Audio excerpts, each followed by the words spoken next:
All right, we got a hand dig job today. We have this Roth Multitank. We already have the hole dug in the back and with bedding in there. We got some more bedding for around the tank, but let me show you the route we're going to take the tank down these stairs, under the deck. We're going to bob the tank in here and then come back this way.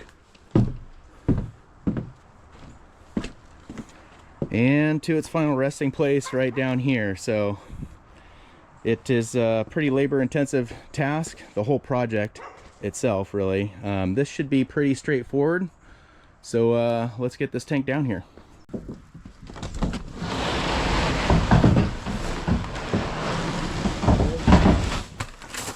Now's the time to grab it, huh?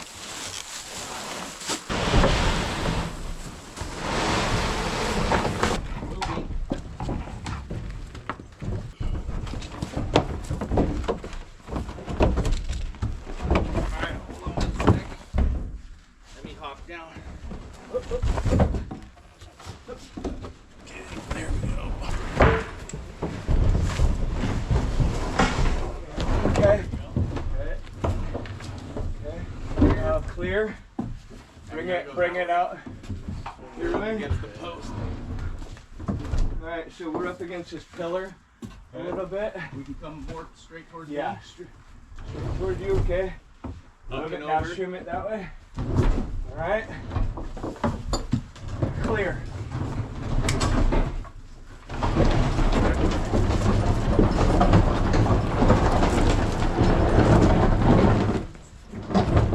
Okay, gonna have to start pitching out that way so we can clear this. Alright. Is that good? Clear. Turn.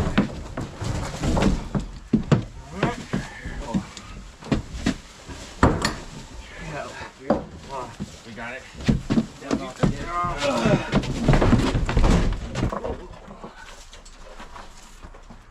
Yep.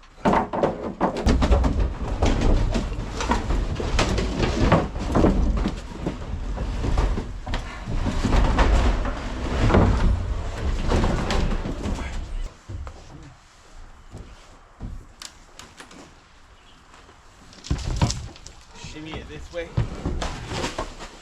I'm gonna lift it up.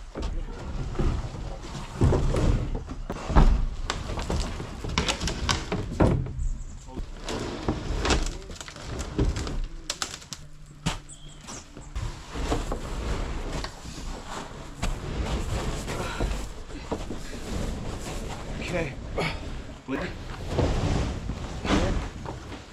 Let's get this plywood back so we can pull this plank out. Okay. Everybody clear? Feet clear? Clear. I'm gonna take that on a little bit. Okay.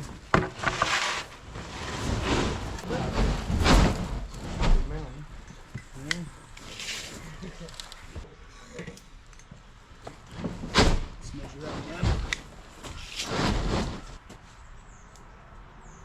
2 inches. Okay. All right, so we got the tank set in there. We're just checking the setback, making sure that we are clearing that 5-foot setback requirement, and just balancing the tank out in the hole. And next step, we'll check the level of it here. All right, we got this tank in here and level. It's a little bit dirty, but bubbles right there. Looking good. We got some decent amount of room all the way around the tank, so we can get that bedding material in there and jam it in underneath the haunch of the tank. And that's the important part. Said it many times, but if any new viewers are watching this and you're going to be setting a plastic tank or a fiberglass tank, you really want to get that bedding under what's called the haunch of the tank. It's that bottom curvature, and usually a pea gravel is best. But if you don't have pea gravel, you could use 3/8 gravel, real small gravel. Works pretty good because it flows and works out and pushes a lot easier than a larger gravel would. So we're looking good. We're just getting the tank pumped and we're gonna have to start bringing some gravel in here. But it's a beautiful day for a workout. All right, well, that's gonna be it for this video, guys. Just wanted to demonstrate what it's like to drag a tank down a hill and get it set into position by hand. It oftentimes helps to have some boards, some plywood handy when you're doing that. And we'll get back out to this job a little bit later, maybe when we're doing this leach pit, and show you that. But appreciate you guys watching. Be safe out there. Over and out.